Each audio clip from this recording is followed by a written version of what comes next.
Welcome student to the lecture of graphs. ये हमारा जो बेसिक्स ऑफ मैथमेटिक्स चल रहा है क्लास 11th-12th के लिए, उसका ये 4th लेक्चर होने वाला है। इससे पहले हम लोग 3 लेक्चर कर चुके हैं, जिसमें लोगरिथम फर्स्ट में, ट्रिगोनोमेट्री सेकंड में और कैलकुलस थर्ड में कर चुके हैं। यहाँ हम लोग ग्राफ्स के बारे में पढ़ने वाले हैं। आप बोलेंगे ग्राफ्स तो हमको बनाना ही आता ही है, हमको रहता था y = 6x + 4, तो इसका हम लोग एक्स वाई करके कैसे भी ग्राफ बना लेते थे, बहुत आसानी से ग्राफ बन जाता है। मुझे पता है आप इसका ग्राफ बनाना जानते हैं, पर इसके अलावा भी बहुत सारा चीज़ है। आपको जब दिया जाएगा तो आपको ये, जब अभी तक आप क्या पढ़े थे कि आपको इक्वेशन दे रहा था और उससे ग्राफ पूछ रहा था, आपको सीधा ये इक्वेशन दे देगा और बोल देगा इसका, इस ग्राफ का क्या इक्वेशन है। तो इस कंडीशन को सीखने के लिए, ठीक है, या कैसा नेचर है, इस सब को सीखने के लिए आपको ग्राफ का स्टडी जरूरी है।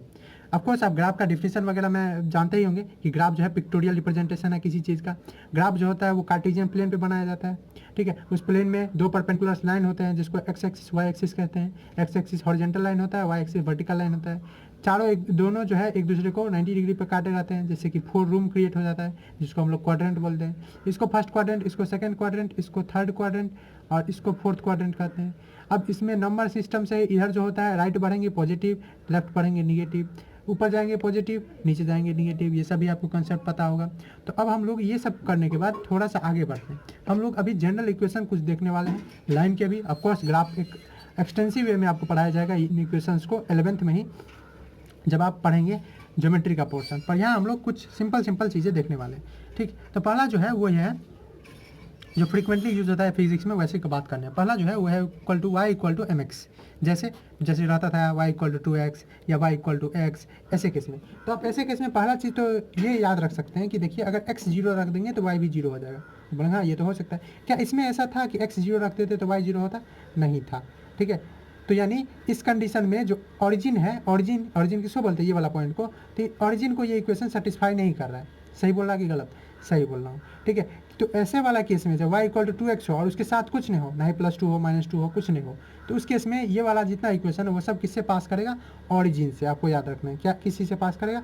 ऑरिजिन से। यानी अगर हमारे पास ऐसा है तो इस केस में ये किससे पास करेगा? ऑरिजिन से, कुछ इस तरह से, ठीक है। सारा नहीं, अभी हम लोग बात करेंगे, मान लीजिए ये इक्वेशन है, ये ऑरिजिन से पास नहीं करेगा, ठीक।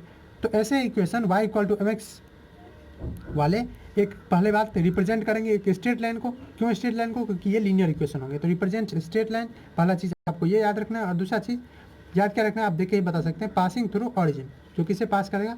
ऑरिजिन से। तो आपको ऐसा लाइन जहाँ दिख रहा है तो आप समझ लीजिए कि y = mx टाइप का। यहाँ m कुछ हो सकता है 2, 3, इस m को क्या बोलते हैं? m को स्लोप बोलते हैं।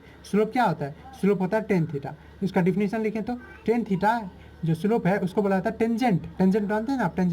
Tangent of the angle made by a line, tangent of angle made by a line with the positive x axis, positive x axis के साथ, जिसको इसको बोलते हैं पॉजिटिव एक्स एक्सिस के साथ, इसके साथ जो एंगल बनाता है कोई लाइन, उसका अगर tan थीटा निकाल लें उसी को क्या बोलते हैं? स्लोप। तो y = mx + c, ये क्या है?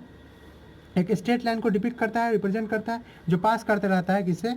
तो पासिंग थ्रू ऑरिजिन से पास करते रहता है। यहाँ पे m क्या है? m को हम लोग स्लोप बोल सकते हैं या उसी को हम tan थीटा कहते हैं, ठीक है। थीटा क्या है? थीटा एंगल है between line and the positive x axis, ठीक है। ये हो गया किसका? ऐसे किसका ग्राफ जिसमें y = mx है। इसमें भी दो केस हो सकता है। हमारा जो है स्लोप का आपको थोड़ा हमारा कंसेप्ट पता होगा। जब tan थीटा है तो tan थीटा आप जानते हैं कि अगर 0 से 90 के बीच में tan थीटा रहता है। मुझे उम्मीद है आप ट्रिग्नोमेट्री पढ़ के आए हैं, अभी तक आप इतने छोटे नहीं हैं कि ये नहीं समझे कि जो हम लोग हैं 0 से 90 ही तक एंगल निकालेंगे ट्रिग्नोमेट्री में। पूरा जो है सर्कुलर सिस्टम चलता है, ठीक है। 90, 180, 270, 360, उसके आगे भी जाता है, बहुत आगे तक जाता है। तो 0 से 90 तक ही नहीं, 0 से 90 तक अगर आप याद करें ट्रिग्नोमेट्रिक वैल्यू, तो 0 रहता था 0 पे, 1/√3 रहता था 30 पे, 1 रहता था 45 पे, 60 रहता था √3 पे। तो उस कंडीशन में सब पॉजिटिव होता था यहाँ से यहाँ। तो ऐसे केस में यानी 0 से 90 वाले केस में क्या हो जाने वाला है? हमारा जो ग्राफ है y = mx वो कुछ इस तरह का होगा। किस तरह का? ऐसे। तो अगर 90 से ज़्यादा हो तो 90 से जहाँ ज़्यादा होगा तो उसका क्या हो जाएगा? Negative slope. तो ये किस चीज़ को दिखा रहा है? ये दिखा रहा है पॉजिटिव स्लोप को।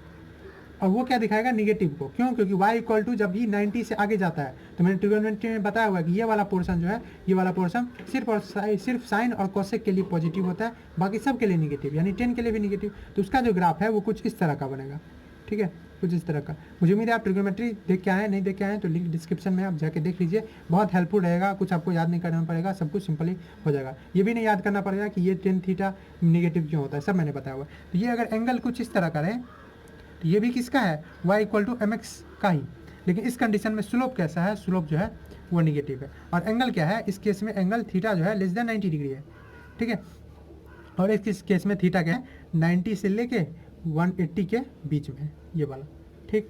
तो इस तरह से हम बोल सकते हैं। एक और चीज़, अगर y equal to M X है तो यहाँ से अब एक चीज़ समझ सकते हैं कि y जो है वो डायरेक्टली प्रोपोर्शनल है x के। जैसे आपको थोड़ा प्रोपोर्शनलिटी का आइडिया तो होगा, बहुत सारा ग्रेविटेशनल वगैरह वगैरह पढ़े हैं आप लोग ओम्स लॉ, तो उसमें आप ये तो जानते हैं कि प्रोपोर्शनलिटी हटा के इक्वल कांस्टेंट देते हैं, और अगर कांस्टेंट हटा रहे हैं तो प्रोपोर्शनलिटी ला सकते हैं।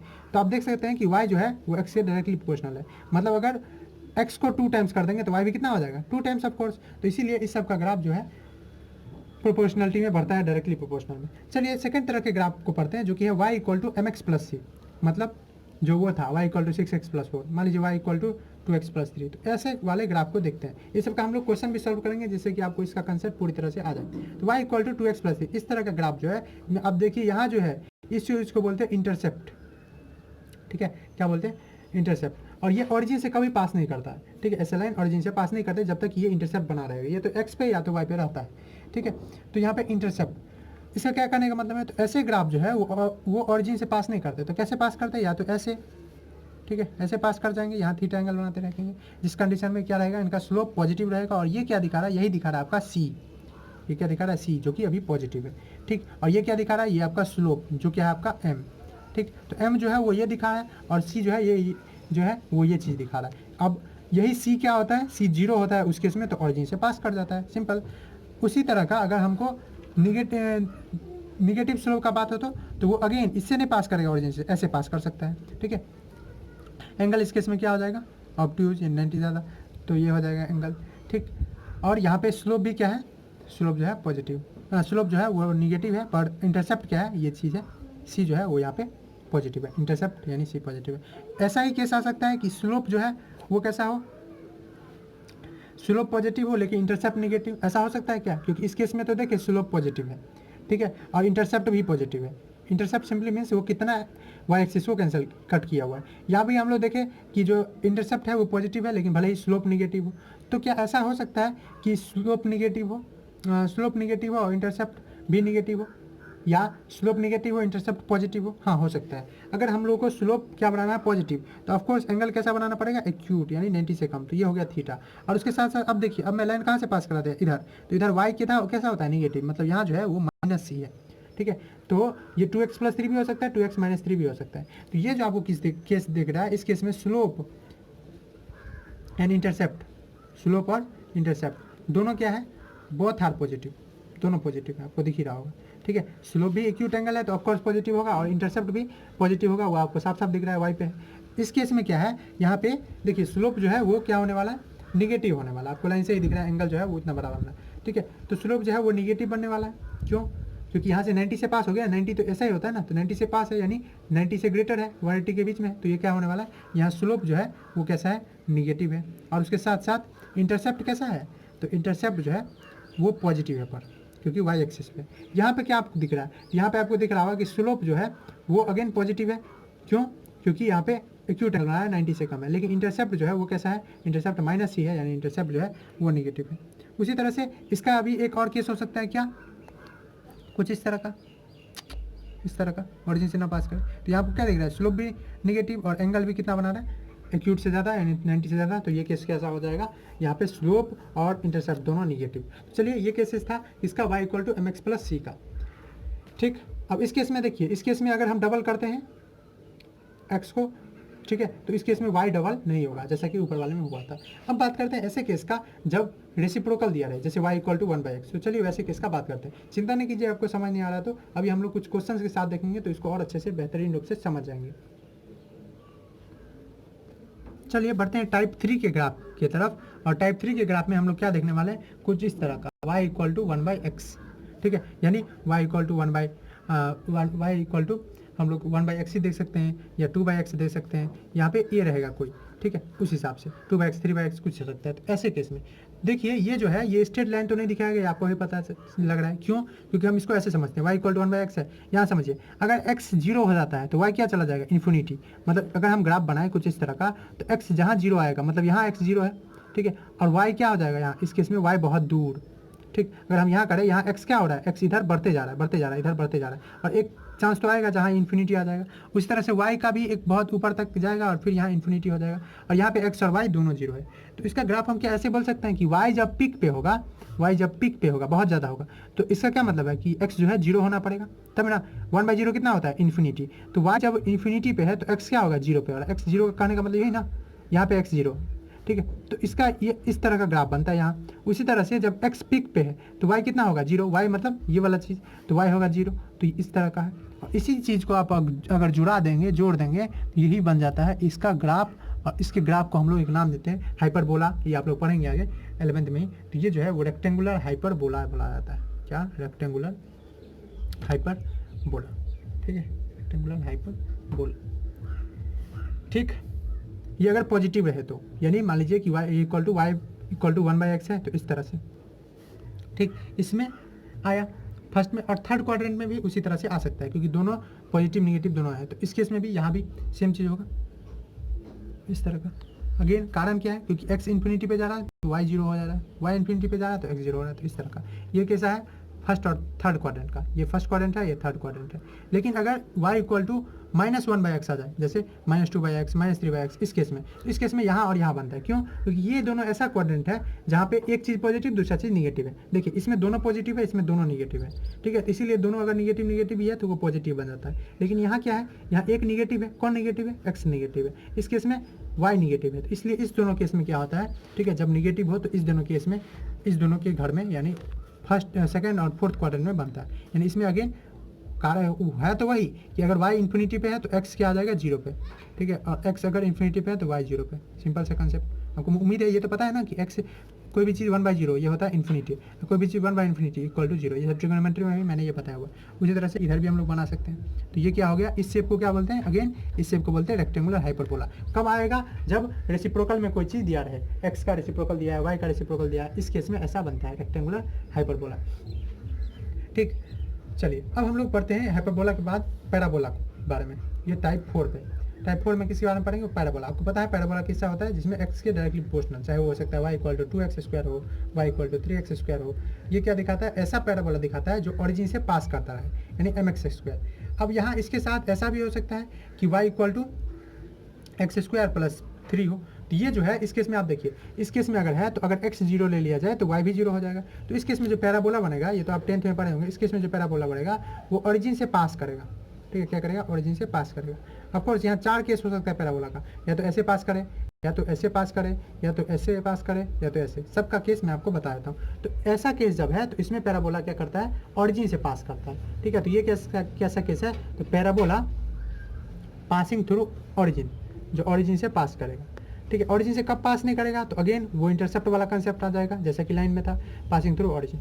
अगर यहाँ पे कुछ हो, जैसे 3 हो, 1 हो, 2 हो, कुछ भी हो, ठीक है। तो इस केस में देखिए x अगर जीरो दे भी देता हूँ तो y क्या हो जाएगा, x जीरो का पावर 2 0 3, तो y आ गया 3। तो इस केस में जो है, ऐसे वाले केस में क्या होता है, ये कुछ या तो ऊपर या तो कुछ नीचे चला जाएगा। तो अब देखिए यहाँ पे दो तरह का केस आ सकता है आपको। पैराबोला या तो मिल जाएगा y इक्वल टू x² के केस, और एक बन जाएगा कि x इक्वल टू y²। तो ये दोनों केस को आपको समझना है। इससे पॉजिटिव निगेटिव भी हो सकता है, तो खैर उसका तो है ही, अगर पॉजिटिव है तो ऊपर, निगेटिव है तो नीचे। चलिए इस केस को हम लोग समझते हैं। इस केस को समझिए, दो अलग अलग x के लिए, मतलब x इक्वल टू 2 हो और x इक्वल टू -2 हो, दोनों केस में अगर हम लोग करेंगे तो उसका स्क्वायर करना है, तो ये कितना आ जाएगा 4 ही। मतलब आप समझ रहे हैं, दो अलग अलग x के लिए सेम y, तो वो कब हो सकता है, तो दो अलग अलग x इस दोनों में ले लें, ठीक है, और उसके लिए सेम y आना, ठीक है, यानी y एक ही लेना, या तो इधर या तो इधर। तो आप इसको क्या कर सकते हैं, मान लीजिए यहाँ पे है हमारे पास 2, ठीक है, और यहाँ है -2, तो इसका जो है स्क्वायर करने पे ये दोनों बनेगा। तो यानी दो अलग अलग x के लिए, एक बार x जब 2 है, एक बार -2 है, उस केस में सेम y है, तो इसका कैसे बनेगा, कुछ इस तरह का ग्राफ बनेगा, ऑरिजिन से पास करता हुआ। क्यों? क्योंकि यहाँ देखिए, यहाँ पे ये भी x के लिए और ये भी x के लिए, ठीक है, यहाँ पे कुछ x को डिपिक्ट करेगा, नहीं x को कुछ डिपिक्ट करेगा ना, इस दोनों x के लिए सेम y होगा, एक ही y होगा, ठीक है। तो ये इस तरह का बनेगा। उसी तरह से नीचे भी बन सकता है ऑफकोर्स, जब यहाँ निगेटिव हो। अब ये केस कैसा है, तो इस केस में अगर मान लीजिए y एक केस में 2 है और y एक केस में -2 है, उसका स्क्वायर करना है, इसका स्क्वायर करना है। इस केस में भी x जो है वो दोनों केस में 4 ही आया।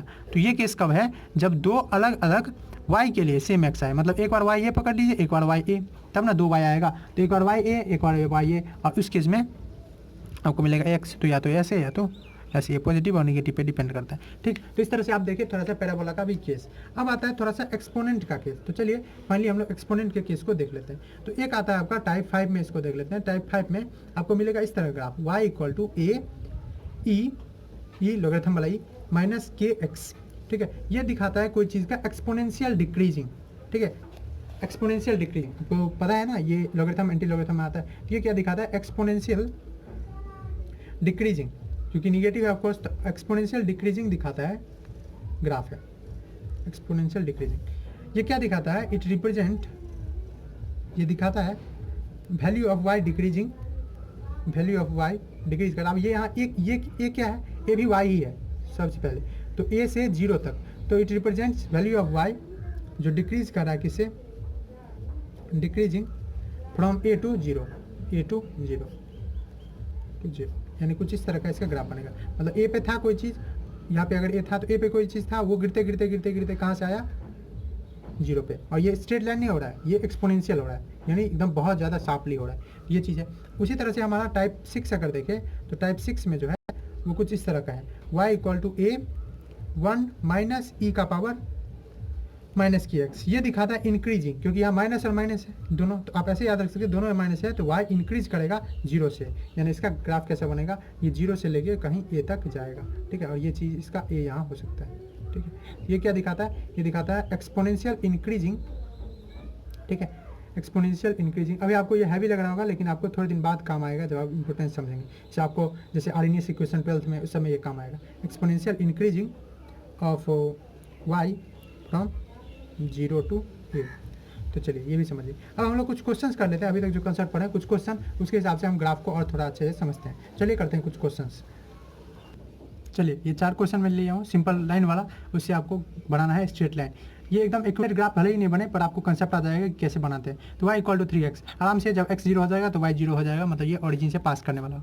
आपको याद करा दूँ, ये किस तरह का ग्राफ है, y इक्वल टू mx वाला, जहाँ पे ये क्या है, ये हो जाएगा m जो है ये पॉजिटिव दिख रहा है, स्लोप इसको बोलते हैं। तो पॉजिटिव जब एक्यूट एंगल हो तो आप इस तरह से इसका ग्राफ बना सकते हैं। ठीक है, यहाँ पे थीटा होगा, जहाँ पे ये टेन थीटा जो है, यानी स्लोप जो है वो 3 है। ये क्या दिखा रहा है, स्लोप जो किसके बराबर है, 3 के बराबर। ठीक, तो बस हो गया ग्राफ, इतना ही काम था। इसका अगर बनाना है तो आप आराम से देख सकते हैं कि स्लोप जो है वो निगेटिव है। स्लोप कैसा है, यहाँ पॉजिटिव था, यहाँ स्लोप कैसा है, तो m जो है वो निगेटिव है। m निगेटिव है मतलब एंगल जो होगा वो 90 से ज़्यादा होगा, मतलब कुछ इस तरह का ग्राफ बनने वाला है। जी हाँ, ग्राफ जो है कुछ इस तरह का बनने वाला है, और ऑरिजिन से पास करेगा ही। क्यों ऑरिजिन से क्यों पास करेगा, आराम से ऑरिजिन से इसलिए पास करेगा क्योंकि इसमें y equal to minus mx वाला है, c तो है नहीं, कुछ इंटरसेप्ट तो है नहीं। तो ये हो गया सेकंड का, ये हो गया मेरा फर्स्ट का, ये हो गया सेकंड का। तो चलिए थर्ड का बात करते हैं। थर्ड में क्या है, y इक्वल टू देखिए 5x प्लस 2। तो y इक्वल टू जब 5x प्लस 2 रहता है तो उस केस में क्या करेंगे, तो आपको पहला चीज़ जो दिख रहा है कि यहाँ पे स्लोप जो है वो पॉजिटिव है, और इंटरसेप्ट भी क्या है, पॉजिटिव। ठीक है, तो स्लोप भी पॉजिटिव, इंटरसेप्ट भी पॉजिटिव।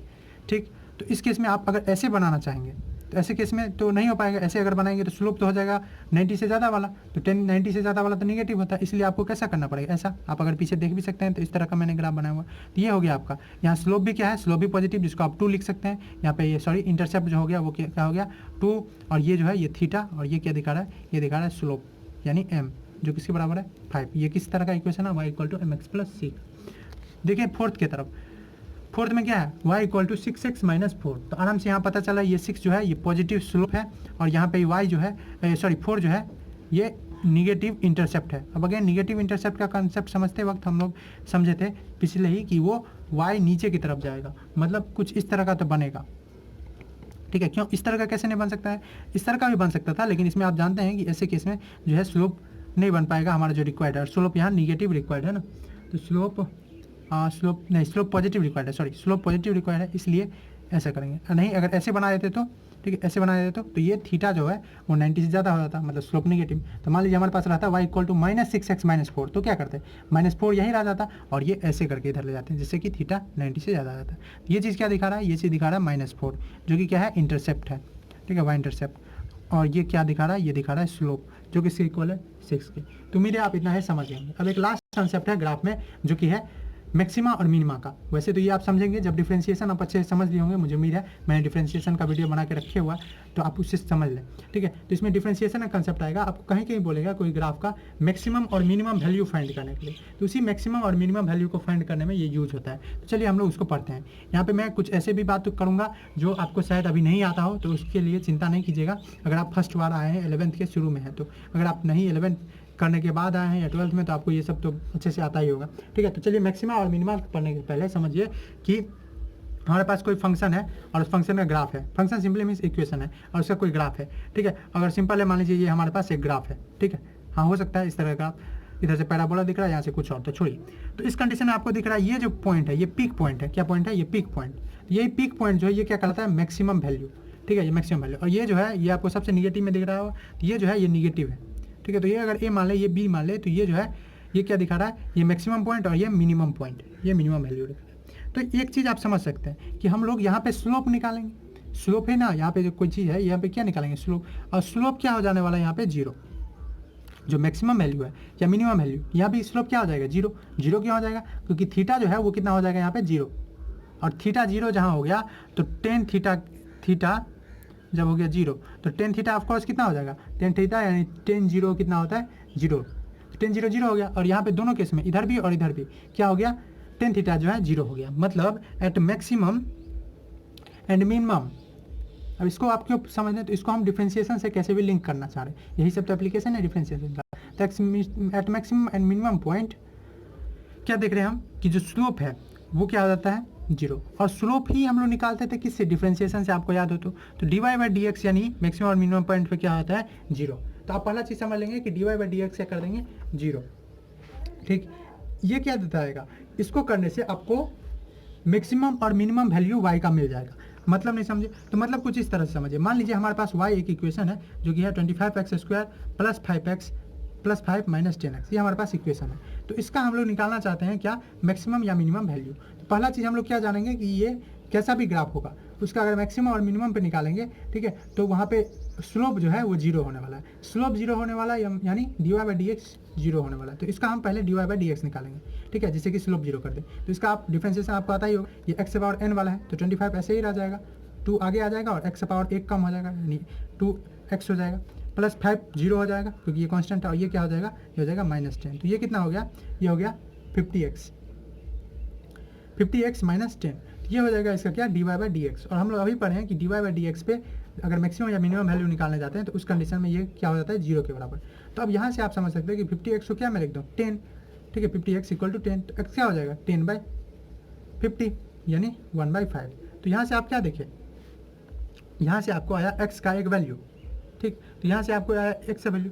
तो y जो है, ठीक है, y का x का वैल्यू आया है, तो इसी x को जब यहाँ रखेंगे तो y का भी एक वैल्यू आ जाएगा। वो पॉजिटिव आया या निगेटिव, पर वो आएगा या तो मैक्सिमम या तो मिनिमम। अब ये मैक्सिमम मिनिमम कहाँ से पता चलेगा? यहाँ पे आपको वैल्यू पता चलेगा, ठीक है। नहीं समझे आप? यहाँ पे मैं क्या बोल रहा हूँ कि यहाँ पे आपको तो मैक्सिमम या मिनिमम ये क्या निकला है? तो मैक्सिमम और मिनिमम वैल्यू। अब ये मैक्सिमम और मिनिमम कैसे निकालते हैं? ठीक है, हमको कैसे पता चलेगा ये मैक्सिमम है या मिनिमम? क्या हम वैल्यू पुट करके देखेंगे? नहीं, आप नहीं करेंगे। आप क्या कर देंगे, जब d y by d x equal to zero कर देंगे और यहाँ से कुछ x का आपको वैल्यू आ जाएगा, ठीक है। तो इस पॉइंट पे, एट दिस पॉइंट, आप बोल सकते हैं at this point of x we get, हमको मिलेगा मैक्सिमम और मिनिमम वैल्यू ऑफ y।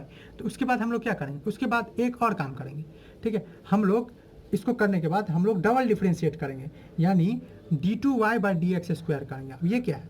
ये है जो डिफरेंशिएट किया गया है ना, डिफरेंशिएट करके आपको क्या आया? डिफरेंशिएट करके हमको आया 50x माइनस 10। इसको फिर से डिफरेंशिएट करेंगे, ठीक है। इसी को बोलते हैं d2y बाई डी एक्स, मतलब डबल डिफरेंशिएशन एक तरह से बोल सकते हैं। अगर ये डबल डिफरेंशिएशन पे आपको ये ध्यान से समझना, अगर ये पॉजिटिव आ जाता है, ठीक है, डबल डिफरेंशिएशन पे जो कि यहाँ दिख रहा है 50x है, इसको फिर से डिफरेंशिएट करेंगे। ये क्या है? फिर से देखिए dy बाई डी एक्स जो है हमारे पास क्या है? 50x minus 10। अगर हम इसको फिर से डिफरेंशिएट करते हैं d2y by d x square, यानी इसी को डिफरेंशिएट करना, मतलब क्या है? 50x से क्या हो जाएगा? 50 और इसका जीरो, मतलब ये क्या है? ये पॉजिटिव। तो अगर पॉजिटिव आया था, इसका मतलब पॉजिटिव आया था मतलब मिनिमम वैल्यू। जी, ये थोड़ा सा अजीब है, आपको लग सकता है, पर आप जब 12th में पढ़ेंगे इस चीज़ को तो आपको आराम से समझ आएगा। तो मिनिमम वैल्यू, ये आपको अभी इतना याद करना है कि जब हमारे पास डबल डिफरेंशिएट करेंगे और पॉजिटिव आता है तो वो मिनिमम वैल्यू दिखाता है। लेकिन यही डबल डिफरेंशिएट करने पे अगर निगेटिव आता, ठीक है, तो क्या होता? तो अगर निगेटिव वैल्यू आता तो उस कंडीशन में ये क्या होता है, ये हो जाता आपका मैक्सिमम वैल्यू हो जाता अगर निगेटिव आता था। ठीक, मैंने किसका, वाई का, ठीक। तो इसी तरह से हम लोग निकाल सकते हैं। तो जैसे ये वाला है तो इसका कैसे निकालते? तो देखिए यहाँ पे क्या आया है, यहाँ पे वाई एट डबल डिफ्रेंशिएट करने पे क्या आया है, यहाँ पे डबल डिफ्रेंशिएट करने पे यहाँ पे 50 आया है। ठीक, यानी d2y by d x square जो कि डबल डिफ्रेंशिएशन है। अब समझे कि नहीं? इसका मतलब है simply D by d x, और किस चीज़ का, जो एक बार पहले डिफ्रेंशिएट हो चुका है, मतलब ये। तो इसीलिए इसको लिखा जाता है d2, क्योंकि 2 बार डी आ गया ना, तो d2 पढ़ते हैं इसको, d2 डी स्क्वायर नहीं d2। ठीक, और जो यहाँ रहेगा y by d x square, यहाँ पे y रहता है, sorry, d y by d x ना, तो ये चीज़। ठीक, पॉजिटिव। अब यहाँ पे क्या आ गया है, पॉजिटिव कब, जब d2y by d x square निकालें तो वो पॉजिटिव आया कहाँ, x इक्वल टू 1/5 पे, x इक्वल टू 1/5। तो इसीलिए y के पास जब पॉजिटिव आ गया तो मिनिमम वैल्यू होगा कहाँ, एट x इक्वल टू 1/5। वो निकाल भी लीजिए तो आराम से आप निकाल सकते हैं कि y मिनिमम आएगा क्योंकि पॉजिटिव वैल्यू है। वो कैसे निकलेगा, तो 25 यानी 25 इंटू, इसमें वैल्यू रख दीजिए 1/5 का स्क्वायर, ठीक, प्लस 5 माइनस 10 इंटू 1/5। तो ये ओवरऑल आप सॉल्व करेंगे तो ये आ जाएगा आपका 4 आंसर। तो यही हो गया इसका मिनिमम वैल्यू। हाँ 4, ये आ गया इसका मिनिमम वैल्यू। इसी तरह से आप बहुत निकाल सकते हैं। वो सिंपल इसमें ये याद करना था या ये समझना था कि कोई भी जो हमको इक्वेशन दिया रहता है, कोई भी हमारे पास एक्सप्रेशन रहता है या फंक्शन रहता है, उसमें या तो मैक्सिमम वैल्यू हो सकता है कहीं पे मिनिमम वैल्यू हो सकता है। तो उस मैक्सिमम और मिनिमम वैल्यू निकालने के लिए हम इसका मदद लेना है डिफ्रेंशिएशन का। डिफ्रेंशिएशन मुझे उम्मीद है आप देख चुके हैं पहले। इसमें क्या करते हैं, पहला बात हम लोग एक कंसेप्ट लिए हुए हैं कि जहाँ मैक्सिमम होगा वहाँ और जहाँ मिनिमम होगा वहाँ, कोई भी में अगर ये ऐसा ही इक्वेशन है, इस इक्वेशन में भी यहाँ पे मैक्सिमम वैल्यू पे या मिनिमम वैल्यू पे ये चूँकि पैरेलल हो जाता है एक्सिस के साथ, तो इसलिए स्लोप जो है वो 0 हो जाएगा। स्लोप का मतलब tan थीटा 0 हो जाएगा, तो वो 0 हो गया। तो उसके बाद हम लोग क्या कर लेंगे, पहला काम जो d y by d x था यानी डिफ्रेंशिएशन जो था वो भी स्लोप देता था, तो हम जो भी इक्वेशन दिया जाएगा उसका पहले क्या करेंगे, d y by d x यानी फर्स्ट डेरिवेटिव निकालेंगे और उसको किसके इक्वेट कर देंगे, 0 का। 0 का इक्वेट करने पे x का कुछ वैल्यू आएगा, वो डिसाइड करेगा कि उसका मैक्सिमम या मिनिमम होगा। अब ये मैक्सिमम और मिनिमम कौन बताएगा, ये मैक्सिमम और मिनिमम बताएगा आपको डबल डिफरेंशिएशन, मतलब जो डिफरेंशिएट करके आया होगा उसको फिर से आप डिफरेंशिएट करेंगे, मतलब d by d x of d y by d x. D y by d x आप किए थे y का डिफरेंशिएशन, आपके पास y था, y को आप डिफरेंशिएट करके क्या किए, d y by d x. Further अगर d y by d x को फिर से डिफरेंशिएट कर रहे हैं तो ये कहलाता है d two y by d x. Again यहाँ d 2 बार है तो डी टू वाई, और यहाँ डी एक्स 2 बार है तो डी एक्स स्क्वायर, इसीलिए पढ़ा जाता है। तो यहाँ पे अगर पॉजिटिव आ गया d two y by d x square तो सिंपली मीन्स की मिनिमम वैल्यू। अगर d two y by d x square negative आ गया मतलब मैक्सिमम वैल्यू। मैंने एग्जाम्पल की मदद से इसका मैंने आपको क्या कर दिया, मिनिमम वैल्यू दिखा दिया। तो इसी तरह से आप दूसरे भी बहुत सारे क्वेश्चन को सॉल्व कर सकते हैं। मैं कोशिश करूंगा एक प्रॉब्लम सॉल्विंग सेशन लाने का, जिसमें मैं इस सब के पे एक एक क्वेश्चन आपको बता के दिखाऊंगा, 1-2 क्वेश्चन, जैसे कि आपका और कंसेप्ट क्लियर हो जाए। चलिए तब तक देखते रहिए। Thanks for watching.